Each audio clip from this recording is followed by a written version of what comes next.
Well, Simon, I'm so excited that you are on our show today. And I've been a friend of yours for a number of years. I admire you. Obviously, we love Disney because we're anchoring this summit with Disney people, you and our good friend Dennis Snow coming up a little bit later on. But Simon, we're going to talk about your latest book, which is Be the Spark, 5 Platinum Service Principles for Creating Customers for Life. Phenomenal principles. But before we do that, a little bit of background on Simon that maybe I didn't talk about in the introduction. Anything special, really unique you want to share with us? Yeah, people often ask me, why did I leave Disney? And the truth be told, whenever you work at Disney, Mickey Mouse rule number 1 is you never talk to the media. So I got a call from a journalist and he said, where do you see yourself 10 to 15 years from now? And I said, I see myself as the president and CEO of the Walt Disney World Resort and eventually the chairman and CEO of the Walt Disney Company, and he puts it in print. So the article comes out, page 12, Florida Business Trend magazine, and my boss calls me in the office, what were you thinking when you did this interview? And eventually HR showed up and I had to sign a little piece of paper that went into my personnel file. So let's just say, Shep, they didn't fire me that day, but about a year later, I heard the footsteps coming and they were not singing It's a Small World after all. You made it a large world. And you know what? Think about what's happened. Now you're traveling the world. Yeah. And, you know, I wish it were more often, but you and I connected together on a program not that long ago for, I won't mention the name of the airline, but their initials are Southwest. That was a great day. Remember that? It was an awesome day. Awesome day. We had so much fun with them. Yeah, we did. All right, let's jump into it. Tell us about the Spark, because this isn't just about customers or guests, as you like to refer to them. It's also about employees.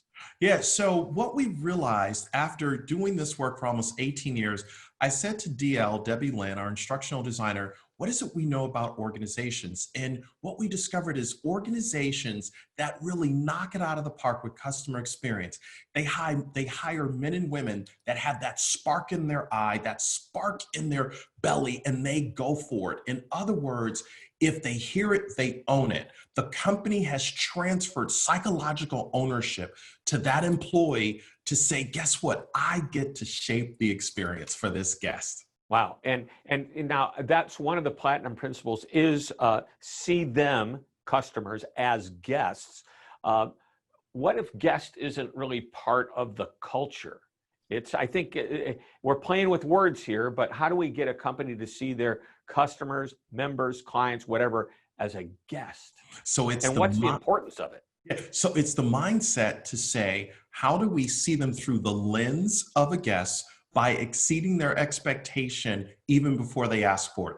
And the reason it's important is because it's what differentiates the brand and causes that customer to yelp about the experience, because like, wait a minute, what just happened here? So it is as simple as Chick-fil-A saying, thank you, we're so glad you're here, my pleasure. Those are the little things that they can't get at other places. Does this work for a B2B, business to business type company, not just B2C? Absolutely. Because those companies, well, you look at some of the B2B players out there. I was just with SAP and did a whole customer experience for SAP. And what they're discovering is those B2B businesses that will ask the next question move from a transaction to a relationship. It's the deeper question as to why customers do business with you.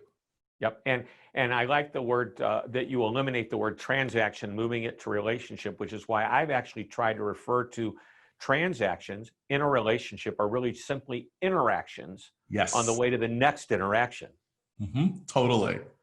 All right, so platinum rule number 2, personalize the experience. So personalizing the experience, I have to tell a quick story. When we were getting ready to go to print with the book, Be the Spark, Melissa, our director of business operations, said her girlfriend had just received her monthly subscription of dog food from Chewy.com, and her dog had passed away. So she calls the 800 number of Chewy, right? And gets a person, Shep, on the line and says, hey, I need to cancel my subscription. The person says, we understand, sorry for your loss. We will refund your money and you're in our thoughts. Well, she thought that was the end of the transaction. All right, so let me make sure I understand. She received the dog food. Received it. They didn't ask for her to send it back. No. But they And just they said, hey, we're refunded. gonna stop this subscription. Don't pay for it. Refunding the past month that the dog wasn't. Wow. So that's pretty good. But like they say, there's more. Don't go away. There's more. The doorbell rings the next day, and there's a guy outside the door with a sympathy card from Chewy.com and flowers. So think for a moment, because they personalized the experience right then in the moment, the next time she has a pet, who is she going back to? I can't imagine anyone else. Yeah. That's And by the way, personal who did experience. she tell the story to? Friends, told- family, and the one guy that's going to tell the rest of the world, Simon T. Bailey. And it just keeps going and going and going and going. Right. So, and That's how now you this personalize audience today gets to hear that story. Totally. All right, number 3, which is anticipate and uncover needs. So anticipating all comes down to the quality of your questions determines the quality of the feedback that you get from customers. So I had an opportunity to be interviewed at Ritz-Carlton. I turned down the job, didn't really understand Ritz-Carlton back then, but I did have an opportunity to do some programs on behalf of the Ritz-Carlton Learning Institute. What's interesting about Ritz-Carlton is the moment you pull up on the drive and you hit the front desk to check in, they already know your name. They are anticipating that you're coming. How did they do that? Because it's the little things and asking the question that makes the biggest difference. So I think every business has to begin to say, what's the questions that we're asking to get the best answers? Wow, I love that. So you turned down the opportunity to work with the Ritz-Carlton. Looking back, was that, well, at the time, would you say, boy, I should have taken that? I mean, obviously, look where you are today. But back then, you say, darn, I wish I would have had that experience, because a Disney experience and a Ritz-Carlton experience, that's like a 1-2 combination. I mean, you'd be like the speaker expert resource that nobody else can mess with. You know what? I do look back, but I ended up running into the guy who interviewed me. He just retired from the Ritz-Carlton Naples, a guy named Ed Starles. And we laugh about it. He says, I still can't believe you turned down the job. And I sent him a copy of Be the Spark where I tell the story. And I said, I think everything turned out okay for me. I would say so. I think if there's, I mean, I've had the chance to talk with Horst Schulze, the president and co-founder of the Ritz, and the whole philosophy of the Ritz, it's amazing. And when you combine that with the Disney, like I say, that's a 1-2 combination. And I know that this whole summit that we've got Scotty Warner, who, by the way, is also from your hometown area, where you're living now. You're living in Orlando, right? Yes. Yeah. Do you know Scotty? I don't know Scotty. You gotta get to know Scotty. I mean, and his topic is, what did he learn from 250,000 customer support calls? Wow. There's a lot you can learn when you're on the line like that. All right, let's look at number 4, which is to respond with immediate and appropriate service. So here's the big idea. If you hear it, you own it. A few years ago, I was in Los Angeles traveling back with my 2 young adult children from Los Angeles to Orlando.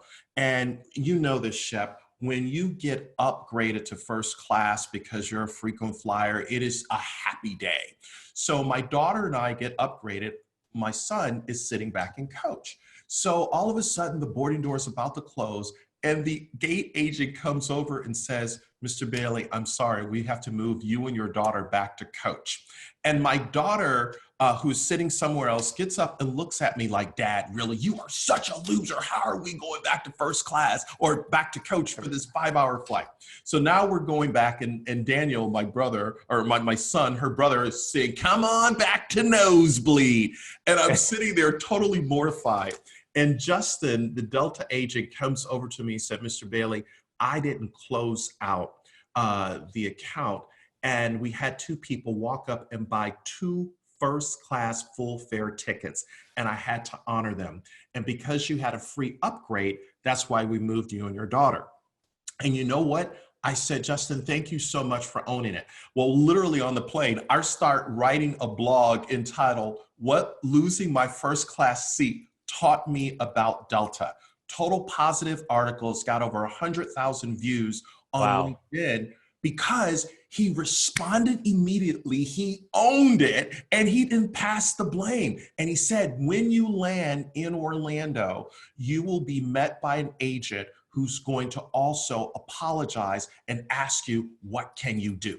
That's being uber responsive when something negative happens. Well, and I must say that having to sit between your son and your daughter back in coach is a lot better than sitting in between two very large guys named Bubba. Okay. So at least that was a nice treat. You got to sit with your kids, but I get it. You know, these are such first world problems, getting upgraded, not getting upgraded. And as people like you and I, we travel all over the world. So we are sensitive to the need of a larger seat, a larger workspace, because that's our moving office. We're working. All right.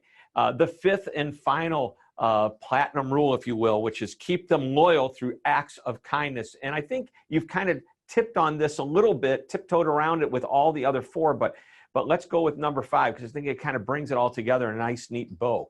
Yeah, so big idea. Kindness is the bottom line. I Hmm. was working with a supermarket chain not too long ago, and what they discovered in their customer satisfaction scores is from a 0 to 5, when they received a 4, that means the shopping experience was fine. The customer thought the place was clean. They found the groceries that they needed. But when they ranked it a 5, it was because of an associate who had engaged the customer during their shopping experience. And that ability to engage the customer, not just pointing, but say, let me take you to the specific aisle for the item you want, and then engaging them along the way about their shopping experience. That act of kindness is what differentiates other brands from just brand X. So what can businesses do to ensure that their associates and team members and employees understand it's not the mechanical rote, want, but how do we go the extra inch and think about being kind to Yep. every customer? And I think the important thing is the extra inch, not Yes. the extra mile. Yes. The extra mile could be daunting. It's the little something extra above what they were expecting. And in this case, you're preaching a little bit of engagement. Yes. And I love it. All right, we're getting down to the end. My favorite question to ask is, what's the one last point you want to make that you absolutely want all of us to remember based on this interview? Customer service is not a department. Customer service is a mindset. Oh, And amen. when you have the mindset, you will find the skill set and the will set. But if you don't have the mindset, then it's just a boring department. I love it. I want to, there's something that you had in the description of your book. And I just want to read this because we have a moment, because Sure. it ties into exactly what you're saying. Where there is no spark, there is no joy. Where there is no joy, there is no hope. Where there is no hope, there is no passion. Without passion, a job is just a job. The customer service department is just a department. It's not a philosophy. It's not the culture. It's not what the company is about. So I love this. The 5 platinum rules. So obviously we can get the book anywhere, but especially Amazon. Yes. Yeah. And it is a great book. It really is. And I appreciate you being here with us. Thanks for joining us on the summit. All I can tell you from the bottom of my heart, and by the way, you and I, we met through the National Speakers Association. I'll never forget the first time I saw you do your speech. And just today, as I look at you, and I actually can sense and feel the energy radiating from you through the camera, if you will. I feel it. I felt that on stage, man. We are talking to the real deal, the authentic Simon T. Bailey. So thank you from the bottom of my heart for being here today. Thank you, my friend.